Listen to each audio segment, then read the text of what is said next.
Hello കൂട്ടുകാരെ, നമ്മൾ ഇന്ന് ക്ലാസ് 10 കെമിസ്ട്രി ആണ് പഠിക്കുന്നത്. അപ്പോൾ നമ്മൾ കഴിഞ്ഞ ദിവസം വേറെ കുറേ ക്വസ്റ്റ്യൻസ് ചെയ്തത് അപ്ലോഡ് ചെയ്തിരുന്നു. അതിൻ്റെ ബാക്കിയായിട്ടാണ് നമ്മളിത് നോക്കുന്നത്.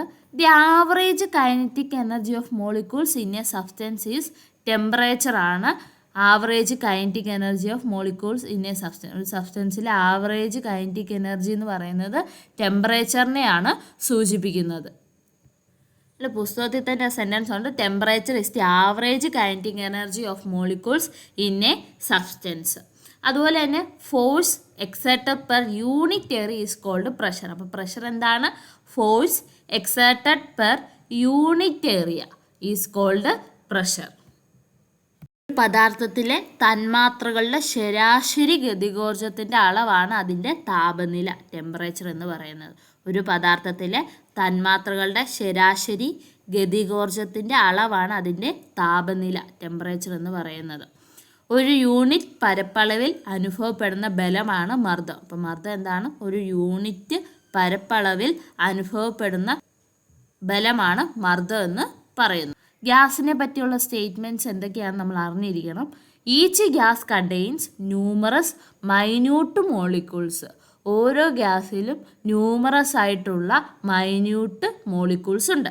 When compared to the total volume of a gas, the real volume of molecules is very less.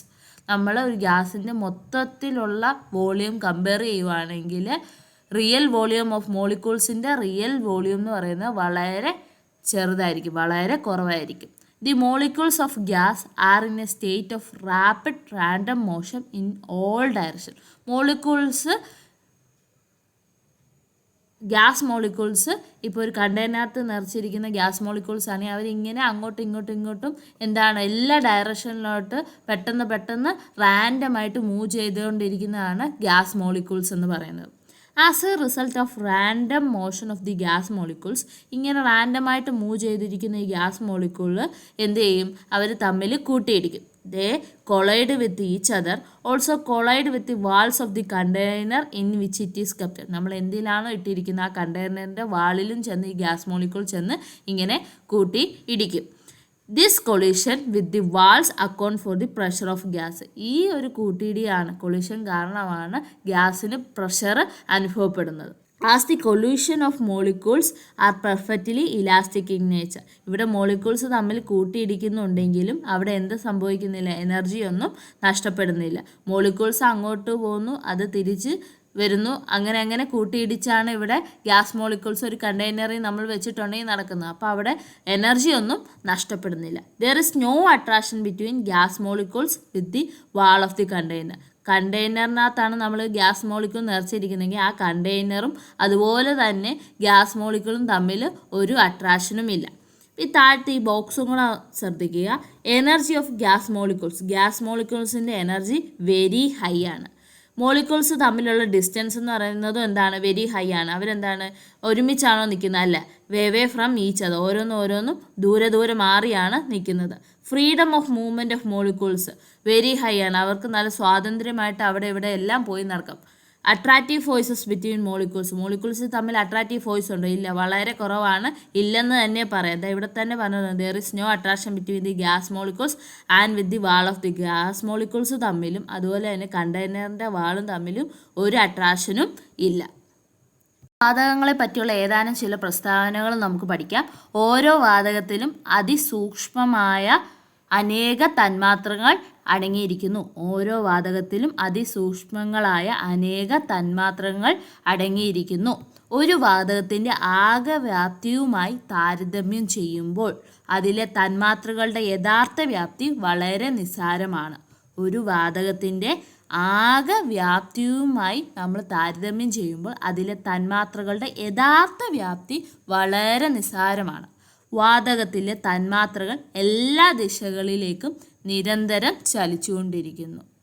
വാതകത്തിലെ തന്മാത്രകൾ, മോളിക്യൂൾസ് ഓഫ് ഗ്യാസ്, എല്ലാ ദിശകളിലും എല്ലാ ഡയറക്ഷനിലേക്കും റാപ്പിഡായിട്ട് റാൻഡം മോഷൻ നടത്തും, നിരന്തരം ചലിച്ചുകൊണ്ടിരിക്കുകയാണ്.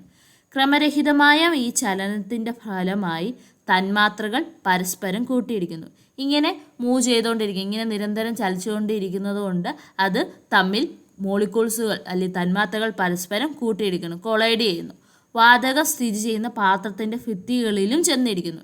നമ്മളൊരു കണ്ടെയ്നറിലാണ് ഈ വാതകം നിറച്ചിരിക്കുന്നതെങ്കിൽ ആ കണ്ടെയ്നറിൻ്റെ ആ പാത്രത്തിൻ്റെ ഭിത്തികളിലും വാളിലും ചെന്ന് ഇടിക്കുന്നു. ഇതിൻ്റെ ഫലമായി വാതകമർദ്ദം അനുഭവപ്പെടുന്നു. ഇതിൻ്റെ ഫലമായി നമ്മൾ ഗ്യാസിന് പ്രഷർ അനുഭവപ്പെടുന്നു, വാതകമർദ്ദം അനുഭവപ്പെടുന്നു. അപ്പോൾ വാതക തന്മാത്രകളുടെ കൂട്ടിമുട്ടലുകൾ പൂർണ്ണമായും ഇലാസ്തിക സ്വഭാവമുള്ളതിനാൽ ഊർജ്ജനഷ്ടം സംഭവിക്കുന്നില്ല. വാതക തന്മാത്രകൾക്ക് എന്ത് സ്വഭാവമാണുള്ളത്? ഇലാസ്തിക സ്വഭാവമുള്ളതിനാൽ ഊർജ്ജനഷ്ടം. There is no loss of energy. വാതക തന്മാത്രകളുടെ പാത്രത്തിൻ്റെ ഭിത്തിയിലും തമ്മിൽ ആകർഷണം തീരെയില്ല. വാതക തന്മാത്രകൾ തമ്മിൽ, ഗ്യാസ് മോളിക്യൂൾസ് തമ്മിലും വാതക തന്മാത്രകളും വെച്ചിരിക്കുന്ന കണ്ടെയ്നറിൻ്റെ വാളുകളും പാത്രത്തിൻ്റെ ഭിത്തികളും തമ്മിൽ ഒരു ആകർഷണവും ഇല്ല. വാതക തന്മാത്രകളുടെ ഊർജ്ജം വളരെ കൂടുതലാണ്. എനർജി, ഗ്യാസ് മോളിക്യൂൾസിൻ്റെ ഊർജ്ജം വളരെ കൂടുതലാണ്. തന്മാത്രകൾ തമ്മിലുള്ള അകലവും തന്മാത്രകൾ തമ്മിലുള്ള ഡിസ്റ്റൻസും വളരെ കൂടുതലാണ്. തന്മാത്രകളുടെ ചലന സ്വാതന്ത്ര്യം, മൂവ് ചെയ്യാനുള്ള ഫ്രീഡവും വളരെ കൂടുതലാണ്. തന്മാത്രകൾ തമ്മിലുള്ള ആകർഷണ ബലം, അട്രാക്റ്റീവ് ഫോഴ്സ് ഗ്യാസ് മോളിക്യൂൾസ് തമ്മിലുള്ളത് വളരെ കുറവാണ്. വെരി ലോ ആണ്. ഗ്യാസ് മോളിക്യൂൾസ് തന്മാത്രകൾ തമ്മിലുള്ള ആകർഷണ ബലം വളരെ കുറവാണ്. അടുത്തൊരു ചോദ്യം നോക്കാം. What is the number of molecules in 270 gram of C6H12O6? 270 gram glucose ആണ് C6H12O6 എന്ന് പറയുന്നത് ഉള്ള മോളിക്യൂൾസിൻ്റെ എണ്ണം, തന്മാത്രകളുടെ എണ്ണമാണ് ചോദിച്ചിരിക്കുന്നത്. അപ്പോൾ ആദ്യം നമ്മൾ നമ്പർ ഓഫ് GMM കണ്ടുപിടിക്കണം. നമ്പർ ഓഫ് GMM എന്ന് പറയുന്നത് gram molecular mass equal given mass by molecular mass ആണ്. അപ്പോൾ GMM കണ്ടുപിടിക്കുന്നത് തന്നിരിക്കുന്ന mass divide by molecular mass.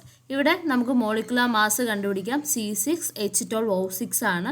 12 ആണ് കാർബണിൻ്റെ അറ്റോമിക് മാസ്. അപ്പോൾ 12 × 6, 6 കാർബൺ ആറ്റം ഉണ്ട്, പ്ലസ് 1 ആണ് അറ്റോമിക് മാസ് ഓഫ് ഹൈഡ്രജൻ. അപ്പോൾ 1 × 12 ഹൈഡ്രജൻ ആണ്. ഇപ്പോൾ 1 × 12 പ്ലസ് 6 ആണ് ഇവിടുത്തെ ഓക്സിജൻ ആറ്റങ്ങളുടെ എണ്ണം. ഓക്സിജൻ്റെ അറ്റോമിക് മാസ് 16 ആണ്. അപ്പോൾ 16 × 6. അപ്പോൾ മൊത്തത്തിൽ നമുക്ക് ഈക്വൽ 180 എന്ന് കിട്ടും. 180 ഗ്രാം എന്ന് കിട്ടും മോളിക്കുലർ മാസ്. 180 ഗ്രാം എന്ന് കിട്ടും. അപ്പോൾ നമുക്ക് എല്ലാം ആയി. ഗിവൺ മാസ് തന്നിട്ടുണ്ട് ക്വസ്റ്റിനകത്ത്. 270 ഡിവൈഡ് ബൈ മോളിക്കുലർ മാസ് കണ്ടുപിടിച്ചു 180. അപ്പോൾ നമുക്ക് 1.5 എന്ന് കിട്ടും ഉത്തരം. അപ്പോൾ നമ്പർ ഓഫ് GMM എന്ന് പറയുന്നത് 1.5 ആണ്. പിന്നെ നമ്പർ ഓഫ് GMM കിട്ടിക്കഴിഞ്ഞാൽ നമ്പർ ഓഫ് മോളിക്യൂൾസ് കണ്ടുപിടിക്കാം. നമ്പർ ഓഫ് GMMൻ്റെ value into Avogadro number. Number of GMM എത്രയാണോ അതേ ഇൻറ്റു അവഗാഡോ നമ്പർ ചെയ്യുമ്പോൾ നമുക്ക് നമ്പർ ഓഫ് മോളിക്യൂൾസ് എത്രയാണെന്ന് കിട്ടും. 1.5 ഇൻറ്റു NA നമുക്കറിയാം. അതുകൊണ്ട് NA എന്ന് തന്നെ ഇട്ടേച്ചാലും മതി. NA മോളിക്യൂൾസ് എന്നും കൂടെ എഴുതുക. 1.5 ഇൻറ്റു NA മോളിക്യൂൾസ് എന്നും കൂടെ എഴുതുക. അപ്പോൾ അത്രയും മോളിക്യൂൾസ് ഉണ്ട്. 270 ഗ്രാം ഓഫ് C6H12O6 മോളിക്യൂൾസിൻ്റെ എണ്ണമാണ് ഇത്. അപ്പോൾ GMMൻ്റെ വാല്യൂ കണ്ടുപിടിക്കുക. എത്ര GMM ഉണ്ടെന്ന് കണ്ടുപിടിക്കാൻ ഗിവൺ മാസ്, തന്നിരിക്കുന്ന മാസ് ബൈ മോളിക്കുലർ മാസ് കണ്ടുപിടിക്കുക. അതിന് ശേഷം മോളിക്യൂൾസിൻ്റെ എണ്ണം, തന്മാത്രകളുടെ എണ്ണം കണ്ടുപിടിക്കാൻ നമ്പർ ഓഫ് GMM എത്ര ഉണ്ട് ഇൻറ്റു NA അവഗാഡോ നമ്പറും കൊണ്ട് ഇൻറ്റു ചെയ്യുക. അപ്പോൾ എത്ര ആണോ ഉത്തരം അതേ ഇൻറ്റു അവഗാഡോ നമ്പർ മോളിക്യൂൾസ് എന്ന് നമുക്ക് ഉത്തരം കിട്ടും. അപ്പോൾ അടുത്ത ചോദ്യം, atomic number of copper is 29. കോപ്പറിൻ്റെ അറ്റോമിക് നമ്പർ നമുക്ക് തന്നിട്ടുണ്ട് 29 ആണ്. അങ്ങനെയാണെങ്കിൽ write the subshell electronic configuration of copper. കോപ്പറിൻ്റെ സബ്ഷെൽ ഇലക്ട്രോണിക് കോൺഫിഗറേഷൻ എഴുതാനാണ് പറഞ്ഞിരിക്കുന്നത്. അപ്പോൾ എഴുതാമല്ലോ. 1s2 2s2 2p6 3s2 3s2 3p6 4s1 3d10. ഇങ്ങനെയാണ് കോപ്പറിൻ്റെ കോൺഫിഗറേഷൻ നമ്മൾ എഴുതുന്നത്. ഇത് ഫുൾഫിൽഡ് കോൺഫിഗറേഷൻ ആണ്. അതിന് പകരം 3D9 4:2 എന്നാണ് തന്നിരിക്കുന്നതെങ്കിൽ ആ കോൺഫിഗറേഷൻ കോപ്പറിൻ്റെ തെറ്റാണ്. കോപ്പറിൻ്റെ കോൺഫിഗറേഷൻ വരുന്നത് 1:2, 2:2, 2p6, 3:2, 3p6, 4:1, 3D10 ആണ്. 3D9 4:2 ആണെങ്കിൽ കോപ്പറിൻ്റെ കോൺഫിഗറേഷൻ ഇങ്ങനെ എഴുതുന്നത് തെറ്റാണ്. നമുക്ക് 29 തന്നെ അറ്റോമിക് നമ്പർ കിട്ടും, പക്ഷേ ഇങ്ങനെയല്ല കോപ്പറിൻ്റെ കോൺഫിഗറേഷൻ എഴുതുന്നത് 1:2, 2:2, 2p6, 3:2, 3p6, 4:1, 3D10 എന്നാണ്. അതുപോലെ തന്നെ ക്രോമിയത്തിൻ്റെ കേസും കൂടെ ശ്രദ്ധിക്കണം. ക്രോമിയം 24 ആണ്. അപ്പം അതിൻ്റെ വരുന്നത് എങ്ങനെയാണെന്ന് നോക്കാം. 1:2, 2:2, 2p6, 3:2, 3p6,